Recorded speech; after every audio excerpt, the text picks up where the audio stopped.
Eh bien, à 89 ans, Papy Eastwood, il est toujours aussi prodigieux.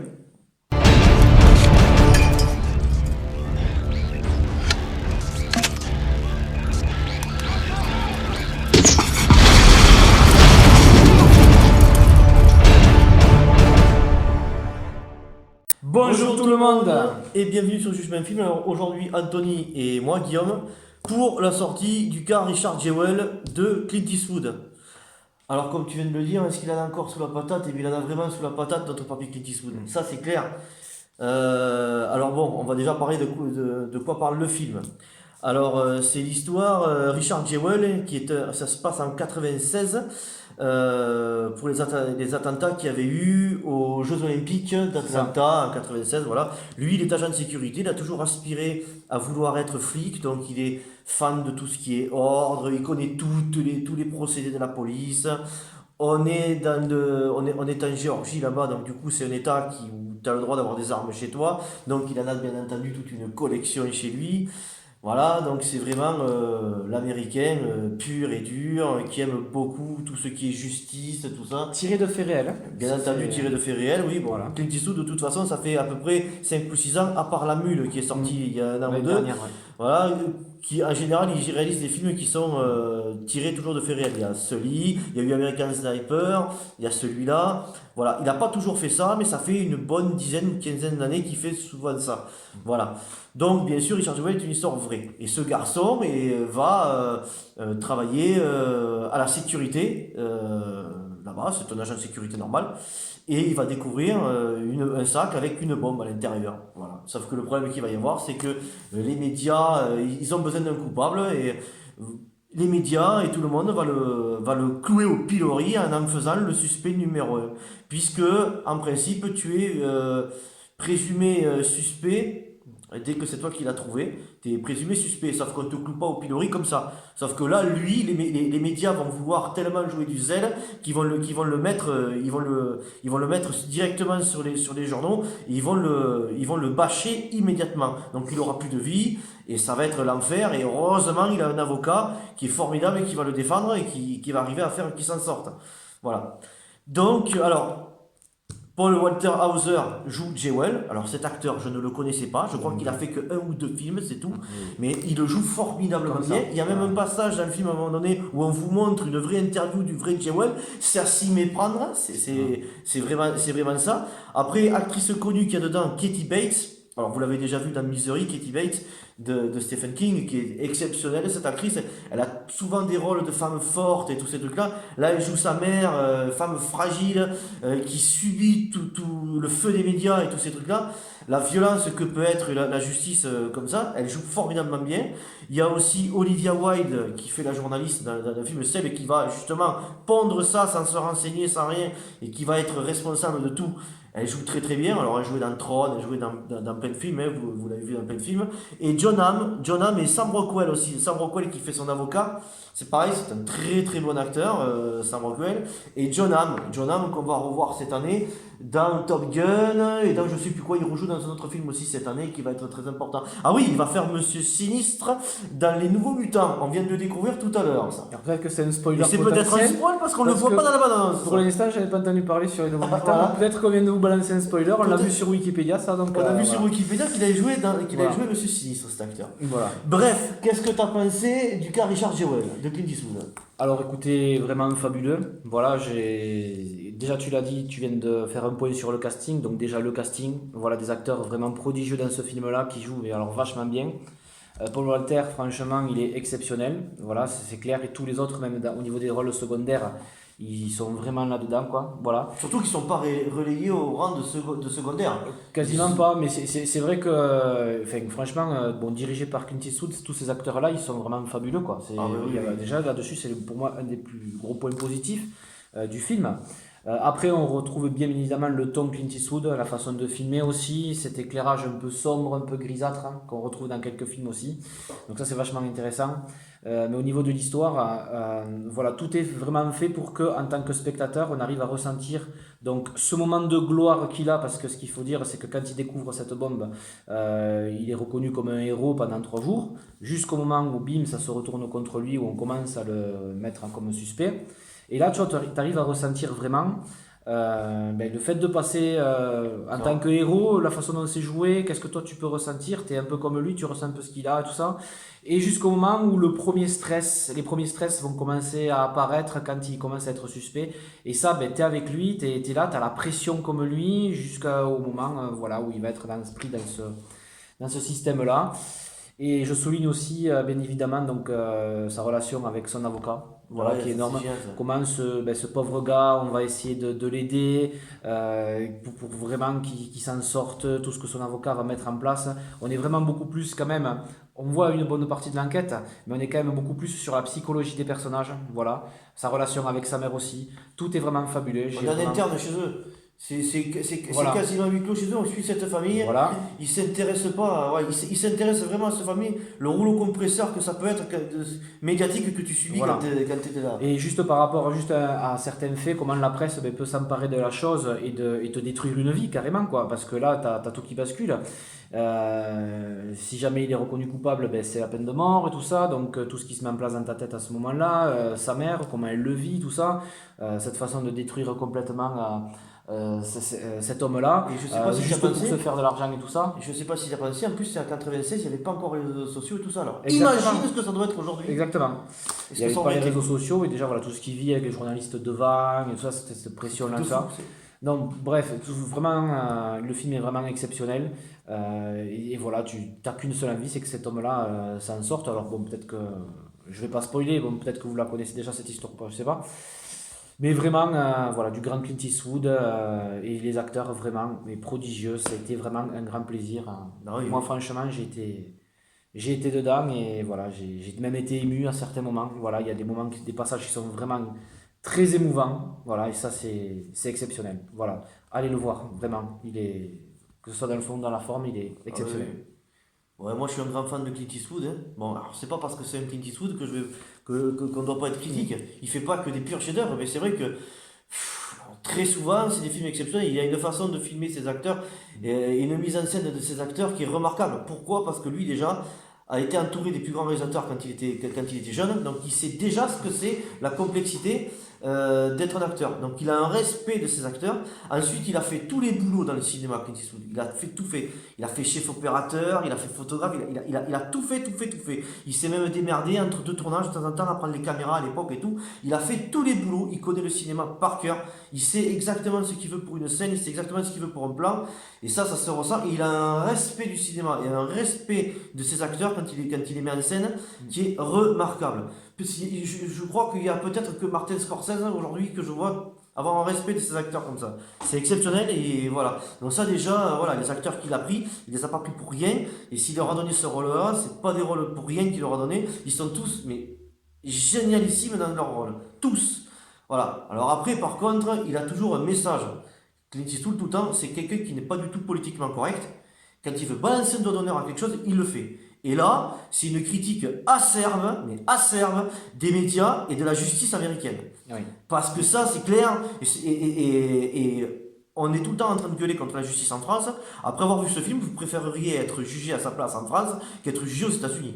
Parce que sans preuve, et même les flics, quand ils essayent de lui faire signer des papiers, Voilà. des autorisations, Ça, c'est ils vrai s'y que, mettent ouais. à son insu, Voilà, profitant du fait voilà. que s'il n'avait pas connu aussi bien la police et tout ce truc-là, il se serait fait avoir. Exactement. Profitant du fait que c'est un homme C'est ce qu'il a sauvé, lambda, d'ailleurs. et d'ailleurs ça le sauve ça, de savoir, de s'y connaître un peu, Voilà. parce que sinon il aurait signé n'importe quoi. Ça, j'ai oublié de dire, voilà, ces pourritures d'FBI là Ah oui, oui, qui oui, font oui. tout pour vraiment le faire plonger, pour qu'il s'accuse presque Alors ça veut lui-même. pas dire qu'ils sont tous Et pourris c'est- comme ça, non, mais là il est exactement. tombé sur particulièrement des enfoirés. Exactement. Là il est tombé que sur des ordures, Voilà, franchement. qui voulait le faire chuter. Voilà. Totalement. En plus, ce mec-là, il est plus ou moins en fin de carrière. Tu comprends que il veut se donner un peu de renom. Et il y a une nana dans un service de rédaction qui est un peu chaudasse. C'est l'avocate jouée par Olivia Wilde qui joue formidablement bien. Qui elle, pour se propulser un petit peu, elle est comme aujourd'hui on dirait, elle recherche le buzz. Là, ça n'existait pas parce qu'il n'y avait pas encore ça. Mais elle cherche l'article et du coup, elle va dans le bar, elle connaît un peu ce flic et du coup, il lui balance des infos. Et c'est en lui balançant le nom de Richard Jewell qui est suspect que elle va balancer ça dans le journal pour avoir l'article le meilleur, mais au détriment que ça va lui pourrir la vie à lui, alors qu'il est innocent en plus. Il va devoir entrer dans un rouleau compresseur médiatique de fou, tout le monde devant chez lui, les journaux devant chez lui, à tout ça, à essayer de voir un petit peu comment ça va se passer. Il est déjà jugé coupable par l'opinion publique et cloué par l'opinion publique avant même d'être, alors qu'il est toujours présumé innocent. Le mec, il a quand même des droits. Et là, on bafoue tous ses droits parce qu'il est déjà au rang médiatique, le mec. Et ça, c'est terrible. Alors, on dirait... Surtout qu'en plus, le pauvre gars, quand ils vont chez lui pour récupérer des objets, c'est un passionné de chasse, donc il a des mitraillettes, il a des... Voilà. Enfin voilà, il a plein d'objets Alors- qui, en plus, quand tu vas chez lui, tu te dis, enfin quelqu'un qui le connaît pas, se dire, ouais, c'est vrai que c'est bizarre, quoi. Voilà. Donc il y a plein de choses qui... Alors, quand on connaît un peu Clint Eastwood est quelqu'un qui défend les armes. Je pense qu'il s'en est donné un cœur joie de vouloir... parce que ça aurait pu être une circonstance atténuante contre lui, ça. Le fait qu'il ait des armes chez lui. Exactement. Étant donné que c'est une bombe artisanale qui a explosé, et si tant est, vu qu'on le croit coupable, enfin le FBI et ces gens-là le croient coupable, rentrer chez lui et voir qu'il a un arsenal, bien entendu, ça joue pas en sa faveur, ça. Mais je pense que Clint Eastwood se sert de ça pour montrer que c'est pas parce que tu veux te défendre et que tu aimes la défense et que tu aimes l'armement que forcément tu vas commettre un attentat. Il a toujours été très ambigu sur ça. Clint Eastwood, c'est quelqu'un qui est pour les armes et qui prône le fait de se faire justice soi-même. Ça, faut le savoir. C'est quelque chose d'ailleurs sur lequel je suis pas trop d'accord avec lui. Et c'est quelques reproches que je lui refais dans certains films, notamment Gran Torino ou ce genre de films comme ça qui sont exceptionnels. Mais il a des positions sur ça quand même. Hein. Il est vraiment très Amérique puritaine, vraiment très Amérique comme ça, Clint Eastwood. Il est vraiment de la vieille école, quoi. Il est vraiment très vieille école. Mais là, en l'occurrence, c'est pas parce que ce garçon avait des armes chez lui que ça, au contraire, ce mec-là a un respect des valeurs gouvernementales et tous ces trucs-là. Jamais il n'aurait commis un attentat, ce garçon. Le problème, c'est que ça joue à sa défaveur, ça. Surtout qu'il a une grenade, il a des fusils d'assaut. Surtout, Voilà. en plus de ça, bon, même dans la réalité, il y a eu des cas où certaines personnes ont allumé des feux eux-mêmes pour se faire passer comme des héros. Ah Ou oui, alors il a vraiment mis ça dans un poser, film, oui. ou alors vraiment poser une vraie bombe en disant ah ça y est je l'ai trouvé, ça y est je suis un héros pour enfin, voilà, se faire respecter ce genre de choses. Donc c'est ce qui pousse un peu aussi le FBI à se poser la question. Donc voilà, malheureusement. Ah, comme puis tu bon, disais, on lui voilà. demande s'il fait pas partie de groupuscules anarchistes, Exactement, s'il a pas extrémiste, ça. s'il a pas de lien avec le Ku Klux Klan, enfin avec toutes les mouvances qu'ils ont là-bas, il y en a des centaines, et on en a aussi en France, hein, il y en a partout des mouvances comme ça, donc bien entendu, on voit vraiment, vu que c'est vu de l'intérieur, de chez lui, tous ces trucs-là, on voit bien les questions que pose le FBI, un petit peu sur quoi on va le rechercher, sur quoi on va essayer de fouiller dans ta vie pour te retrouver, si ce qui pourrait faire lien du profil type du gars qui serait apte à poser une bombe comme ça.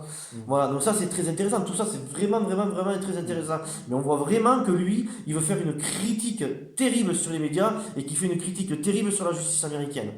À juste titre, parce que voilà, c'est pas pour rien qu'à un moment donné, je voulais te le dire, mais c'était un moment tellement intense que je te l'ai pas dit. À un moment donné, quand ils sont dans le bureau, avant que ce soit quasiment fini, quand ils rentrent dans le bureau, où il doit s'expliquer, tu sais, tu vois ce que je veux dire. Est-ce que tu as vu que derrière eux, quand ils sont dans la salle d'attente, à un moment donné, on te filme un gros plan, un cadre, où tu as un drapeau, cette espèce de drapeau des Confédérés. Oui, je l'ai vu ça. Voilà, ça c'est pareil. Je suis sûr et certain qu'il a filmé ça en gros plan. On est dans un état du Sud, et la justice dans les états du Sud, voilà, on te jugeait pour n'importe quoi sans forcément de preuves. Ça dure presque encore, ça. Quand tu vois que quelqu'un a le drapeau des esclavagistes, des confédérés comme ça, dans un truc gouvernemental, il doit pas faire bon se faire juger là-bas encore, quoi. Et on est en 96, c'est pas si vieux que ça. Hein. Donc voilà, il fait une grosse critique de la justice américaine et du comportement à des ailes que peuvent avoir souvent les représentants d'État, quoi.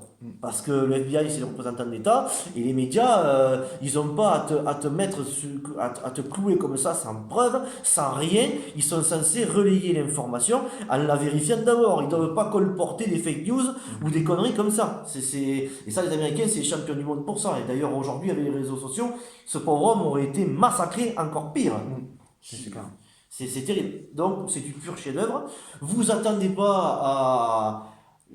c'est pas des films à gros budget. Clint Eastwood, il s'intéresse absolument pas à ça. Il cherche pas à capter un large public. Lui, il a une histoire à raconter. Il met pas des milliards dans ses films. Vous aurez pas 3 millions. On était dans une petite salle, nous. Oui, voilà. C'est même honteux d'ailleurs, presque ça. Voilà, il a toujours un message à faire passer, il fait les films qu'il a envie de faire, il a 89 ans aujourd'hui, Clint Eastwood, il va pas se faire chier, il s'emmerde pas avec ça, il va pas faire des gros blockbusters, ça l'intéresse pas lui ça, il pourrait, mais ça ne l'intéresse pas, il fait des films qui ont des messages, des films qui lui tiennent à cœur, et toi forcément, eh ben, tu en prends plein les mirettes et plein le cœur, parce que c'est du grand cinéma, c'est du grand art ce qu'il fait, voilà. C'est magnifique, c'est des excellents films. Et des acteurs qui jouent remarquablement bien, on en voit très peu aujourd'hui. Exactement. Je sais pas si tu voulais rajouter quelque chose. Moi, je suis Non, fan à tu as mort tout complet. dit, ouais. Voilà, moi, ce mec-là, c'est une des dernières légendes vivantes. Voilà. Il y en a beaucoup d'autres acteurs. On a eu Pierre Douglas qui vient de décéder. Il y a eu Robert Conrad qui est décédé, l'acteur qui jouait dans Les Têtes Brûlées, Les Mystères de l'Ouest. Et c'était des grands acteurs. Il en reste encore des grands acteurs qui sont en vie, mais ils sont moins présents au cinéma que Clint Eastwood.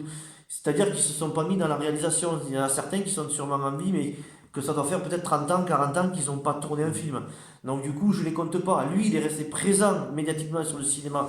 Et il est devenu important. Parce que dès qu'il a commencé, non seulement c'est un acteur prodigieux, mais quand il a commencé à réaliser, il est devenu l'un des plus grands réalisateurs de l'histoire du cinéma, Clint Eastwood. Et preuve en est encore aujourd'hui le grand art qu'il a fait là. Sur une histoire qui est simple, sur un fait divers, sur une histoire dont personne ne se souvient. Mais lui, il va t'en capter quelque chose, te faire passer un message, et en même temps faire la critique et l'autocritique des États-Unis derrière. Et ça, c'est génial.